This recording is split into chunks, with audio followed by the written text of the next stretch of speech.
or maximum up to 1,50,000 rupees for a maximum period of 7 days.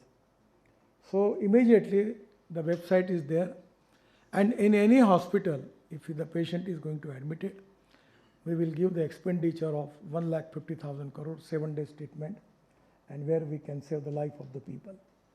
The other important thing is we received the report from the doctors of AIIMS, and they indicates that after the road accident, immediately if we can help them, we can save the life of 50% people. So now we have also make a scheme where the name of the scheme is Rahavir. When there is an accident, and if anyone can from the society if help him and take him to the hospital, for that person we will declare as a Rahavir, and we will give him 25,000 award for that.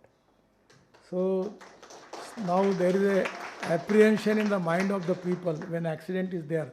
लफड़े में क्यों पड़ते हो भाई, छोड़ो, police पीछे लगेगी. पर अब सुप्रीम कोर्ट का भी निर्णय आ गया है, सो इसलिए कोई तकलीफ नहीं होगी.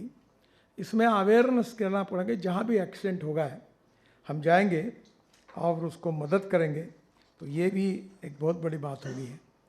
एक हमने एक नया एक्ट में ये ला रहे हैं कि graded point system in driving licences. अभी हम समझो 12 पॉइंट हैं, तो पहले रॉन्ग वे पकड़े जाएंगे तो 2 पॉइंट कम, 1 पॉइंट कम होगा. फिर डैश करेंगे तो 2 पॉइंट कम होगा. ऐसे एक एक के लिए फॉर एग्जांपल पॉइंट्स व्यू है. जब 12 पॉइंट ख़त्म हो जाएंगे तो लाइसेंस सस्पेंड हो जाएगा, ताकि आपको फिर 6 महीने के लिए आपको गाड़ी आप नहीं चला सकेंगे. तो कहीं ना कहीं ये सिस्टम हमने लाई है. Every offence will cut points on the driving licence, and after a particular limit the license will get suspended or even cancelled further. अगर दारू पी के और बार बार यही करते होंगे तो परमानेंटली लाइसेंस कैंसिल कर देंगे. तो कहीं ना कहीं ये भी हमने उसमें किया है और जल्दी ये स्कीम हम लॉन्च कर रहे हैं. ये जो बस बॉडी कोड है, इट इज़ वेरी इंपॉर्टेंट. हथौड़े लेकर कोई भी बॉडी बनाते थे. मैं बड़ा लिबरल हूँ, तो 7 साल मैंने इनको सुनता रहा. हर बार मुझे झूठ प्रॉमिस करते रहे कि हम लोग अभी ये करेंगे वो करेंगे. जब 15-15, 20-20 लोग मरने लगे, अब मैंने कहा नथिंग डूइंग. हमने सबको कहा अब जो OEM है, जैसे टाटा है, लेलैंड है, वॉल्वो है, अब बस बॉडी वही बनाएंगे.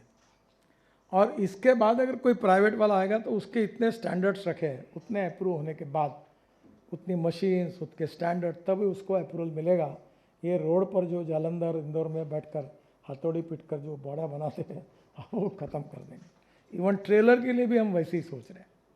We are not going to compromise with the quality. तो ये बस बॉडी बोर्ड हमने कोड जो है वो 1 सितंबर 2025 के बाद दिया है, और इसमें टाइप अप्रूवल रजिस्टर करना पड़ेगा. इसमें काफ़ी कुछ बातें हमने बनाई हैं. ये बस बॉडी कोड भी आएगा, अब ट्रक कोड भी बना रहे हैं. मैं तो ई रिक्शा को भी भारत एनकैप जैसा स्टैंडर्ड तय कर रहे हैं. अब ये भारत एनकैप इतना अच्छा हुआ है कि वर्ल्ड की ऑटोमोबाइल कंपनी अपनी गाड़ी टेस्टिंग के लिए इंडिया में ला रही, स्टार रेटिंग मिल रहा है. अब इनमें भी कंपटीशन हो गई. अब किसके गाड़ी को कितना स्टार रेटिंग है देखने के बाद लोग गाड़ी खरीद रहे हैं, तो वैसे भी मैन्युफैक्चरर सुधर गए.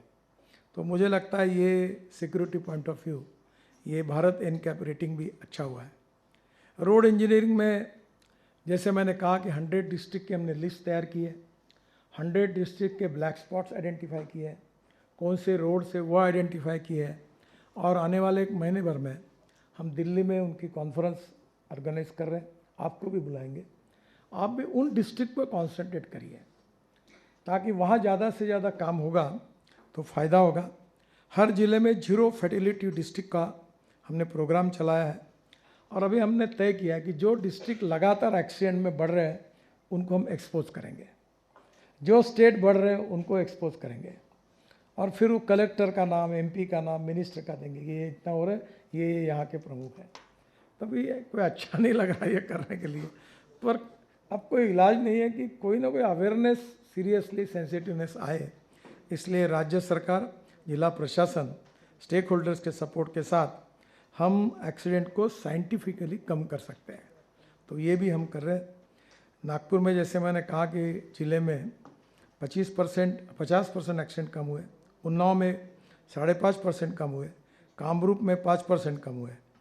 तो हम high risk corridor, junctions, road, user groups and time patterns, इसको भी हमने आइडेंटिफाई किया हुआ है। इम्प्रूवमेंट इन व्हीकल इंजीनियरिंग में भी काफ़ी बातें की है, जो ट्रक वालों के लिए एसी केबिन मैंडेटरी की है, fatigue and sleep defection service निकाली है, अगर नींद लगती तो तुरंत अलार्म बजेगा।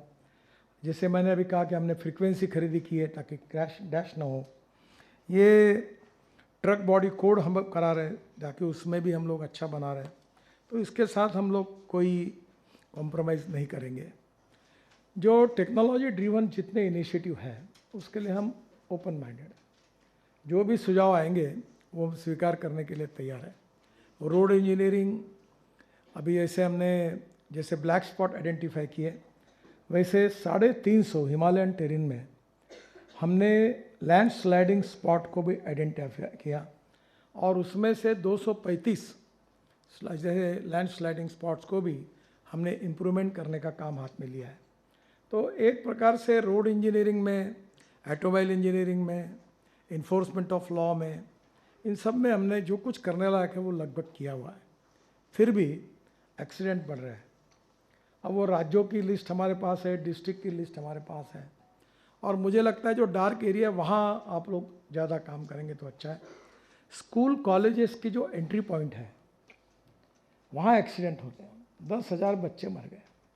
अब वो स्कूल बनाते तो वहाँ बसेस कहाँ पार्किंग करेगी स्कूल के बच्चों की, वो बसेस का भी हमने कोड बनाया अभी, उसके लिए भी स्पेशल बसेस के लिए प्रोविज़न की है।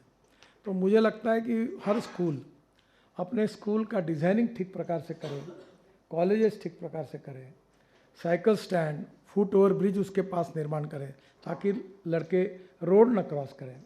तो मुझे लगता है बहुत सी बातों में सुधार होगा। अब फुट ओवर ब्रिजेस में हमारे यहाँ भी लोग ऐसे विचित्र हैं कि मैंने सब इंजीनियर को पूछा कि तुम जितने फुट ओवर ब्रिज बनाए आपने, उसके ऊपर आदमी चढ़ते हुए देखा क्या आपने कभी? कोई नहीं चढ़ता, मतलब कुत्ता भी नहीं चढ़ता। तुम क्यों बार बार बना रहे हो? तुमको समझ में नहीं आता क्या?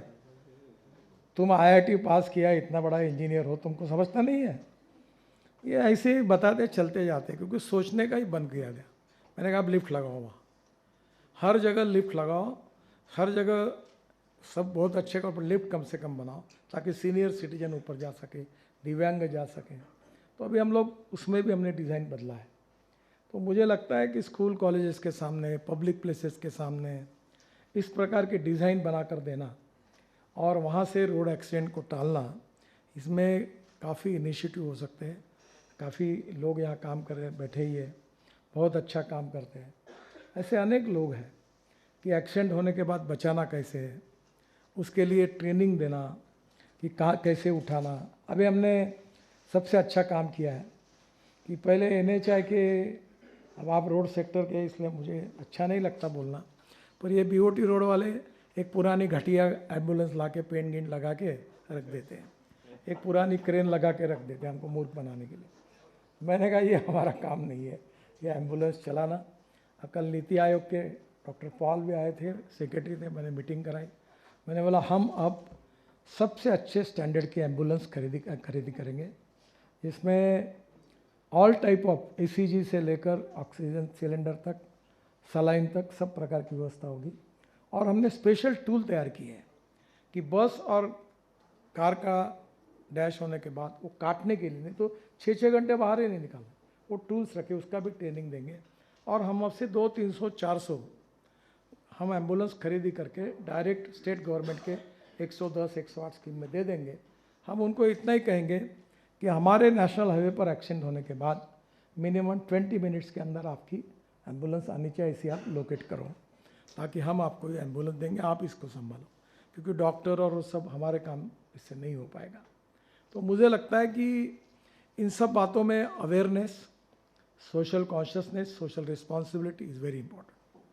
और इसके लिए वी नीड प्रॉपर एजुकेशन, और ये स्कूल से देना ज़्यादा अच्छा होगा, क्योंकि जो बन चुके लोग हैं, आप में से यहाँ बैठे हुए लोग ऐसे नहीं हैं, पर जो 45-50 साल के हैं वो बोलते हैं हाँ मुझे मत सिखाओ, मुझे सब आता है, ये मुझे सब समझता है और मुझे सब आता है और मुझे कुछ नहीं होता है। ये कहने वाले विद्वान लोगों की कमी नहीं है, तब उनको सुधारना जरूर कोशिश करें। पर जो बच्चे हैं जो 5वीं 7वीं 8वीं, वो ज़रा आसान है, उनके ऊपर हम कॉन्सेंट्रेट कर रहे हैं कि भविष्य की हमारी जनरेशन ये बहुत सेंसिटिव बने, लॉ बाइंडिंग बने और कानून के प्रति डर और सम्मान दोनों उसके मन में हो और रूल्स का वो पालन करें। कोशिशें करने के बावजूद भी हम एक्सीडेंट की, डेथ की संख्या कम नहीं कर पाए। This is the only black spot with my ministry. हम कोशिश कर रहे हैं। मैं ये कहता हूँ कि शायद हमारे कोशिशों में कुछ और कमी पड़ी होगी और करने की आवश्यकता होगी। आप जैसे लोग अगर इसमें एक ओनरशिप देके सहयोग करेंगे तो सबके प्रयासों से एक दिन हम कामयाब होंगे और ज़रूर ये डेथ जो हो रही है कमी होगी। जिनके घर में ये डेथ हुई है उनके ऊपर क्या मुसीबत आई है, ये कभी आप उनको मिलोगे तो आप इसका अनुमान कर सकते हैं। 3% जीडीपी का नुकसान है एक्सीडेंट्स के कारण। तो मुझे लगता है कि ये इतने लोग न लड़ाई में मरते हैं, न दंगों में मरते हैं, न कोविड में मरते हैं, इतनी यंग जनरेशन बर्बाद हो रही है। तो मुझे लगता है कि ये सबसे बड़ा ऐसा भयंकर प्रॉब्लम है देश का कि इसको सबसे पहली प्रायोरिटी देके हमने इसको कम करने की कोशिश करनी चाहिए। आप लोगों ने इसमें इनिशिएटिव लिया है, मैं आपको धन्यवाद दूंगा और इसमें आप ज़रूर कोऑपरेट करिए।